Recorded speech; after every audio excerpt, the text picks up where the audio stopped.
Free fire প্লেয়ারদের এমন কিছু পাওয়ার বা ক্ষমতা রয়েছে যে ক্ষমতাগুলো সাধারণ মানুষ কেন, দেশের মন্ত্রী, মিনিস্টার, রাষ্ট্রপতি কারোরই নাই। সেই ক্ষমতাগুলোই তোমাদের সামনে এখন তুলে ধরবো। তো নাম্বার 1 এদের যে ক্ষমতাটা রয়েছে সেটা হচ্ছে এরা যে কোনো সময় যে কোনো মুহূর্তে, সেটা হোক রাত 12টা, রাত 1টা, রাত 2টা, অথবা ভোরবেলা অথবা দুপুরবেলা, যে কোনো সময় প্লেনের টিকিট কাটা ছাড়া এরা বিমানে উঠতে পারে বা প্লেনে উঠতে পারে। অর্থাৎ বলতে গেলে এদের জন্য কিন্তু সবসময় বিমান রেডি করাই থাকে। এই যে ক্ষমতা, এই ক্ষমতা কিন্তু কোনো দেশের মন্ত্রী, মিনিস্টার, রাষ্ট্রপতি কারোরই না। নাম্বার 2 এদের যে ক্ষমতাটা রয়েছে সেটা হচ্ছে কোনো প্রকার গাড়ি চালানো শেখা বাদেই এদের কাছে যে গাড়ি আসুক এরা সেই গাড়ি চালাতে পারে। সেটাও কার বা মার্সিডিজ, বাইক বা মিনি ট্রাক, সকল ধরনের গাড়ি কিন্তু এলাতে চালাতে পারে। এদের এই গাড়ি চালানোর জন্য কোনো প্রকার অভিজ্ঞতার প্রয়োজন পড়ে না। এই গাড়িগুলো চালানোর জন্য এদের কোনো প্রকার ড্রাইভিং লাইসেন্স নাই, গাড়ির কাগজপাতি নাই। শুধু তাই নয়, এরা যখন বাইক চালায় এরা কোনো প্রকার হেলমেট ইউজ করে না। তারপরেও কিন্তু কোনো প্রশাসনের ক্ষমতা নাই যে এদের গাড়ি আটকানো, এদের নামে মামলা দেওয়া। গাড়ি চালানো অবস্থায় এদের সামনে যদি কোনো মানুষ চলে আসে, সেই মানুষকে গাড়ি দিয়ে চাপা দিতে এরা একটুও দ্বিধাবোধ করে না। গাড়ি নিয়ে কাউকে চাপা দিতে পারলে এরা একটা পৈশাচিক আনন্দ পায়। এমনও ফ্রি ফায়ার প্লেয়ার আছে যারা গাড়ি নিয়ে ঘুরে বেড়ায় শুধুমাত্র কাউকে চাপা দেওয়ার জন্য। শুধু তাই নয়, এরা যেখানে যে গাড়ি পায় সেই গাড়ি কিন্তু নিয়ে নেয়, সেটা হোক নিজের অথবা অন্যের। যেমনটা দেখো, এখানে গাড়ি নিয়ে ঘুরে বেড়াইতে বেড়াইতে সামনে একটা গাড়ি পেলো, কার গাড়ি সেটা জানার দরকার নেই, নিয়ে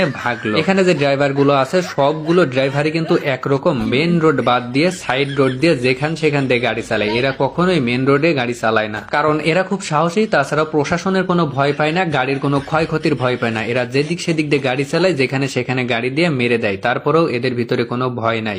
নাম্বার 3 এদের যে ক্ষমতাটা রয়েছে সেটা হচ্ছে এরা প্রকাশ্যে ঘাড়ে অথবা হাতে অস্ত্র নিয়ে ঘোরে, আবার সেই অস্ত্র দিয়ে সামনে যাকে পায় তাকেই কিন্তু মারে। যেমন দেখো, নিচে একটা সাধারণ মানুষ রয়েছে আর এই ব্যক্তিটা উপর থেকে কিভাবে ওই সাধারণ মানুষটাকে মেরে দিল। এদের ভিতরে কোনো মায়া মমতা বলতে কিছুই নেই। এত কিছু করার পরেও যে সরকার এদের বিরুদ্ধে কোনো ব্যবস্থা নেবে, কিন্তু তা করে না। সরকারও এদের দেখে ভয় পায়। আর প্রশাসনের কথা কি বলবো, প্রশাসন এই চোখ বুঝে থাকে সবকিছু দেখার পরেও। সাধারণ যেসব মানুষ আছে তারা কিন্তু মারামারি দেখলে ভয় পায়, কিন্তু ফ্রি ফায়ার প্লেয়াররা কখনোই মারামারি দেখে ভয় পায় না। এরা আরো তাকে থাকে যে কোথায় মারামারি হচ্ছে। যদি মারামারি দেখে তাইলে এরা তার ভিতরে চলে যায়, যাওয়ার পরে ওই যে মারামারি করছে তাদেরকে ধরে মারে। যেমনটা দেখো, উপরে কিছু ব্যক্তি মারামারি করছিল, এই বেচারা বুঝতে পেরে গাড়ি নিয়ে যাচ্ছিল, গাড়ি থেকে নেমে পড়েছে। নামার পরে এর ঘাট থেকে বন্দুকটা হাতে নেয়, নেওয়ার পরে ওই যে মারামারি করতেছে তাদের ধরে মারা শুরু করে।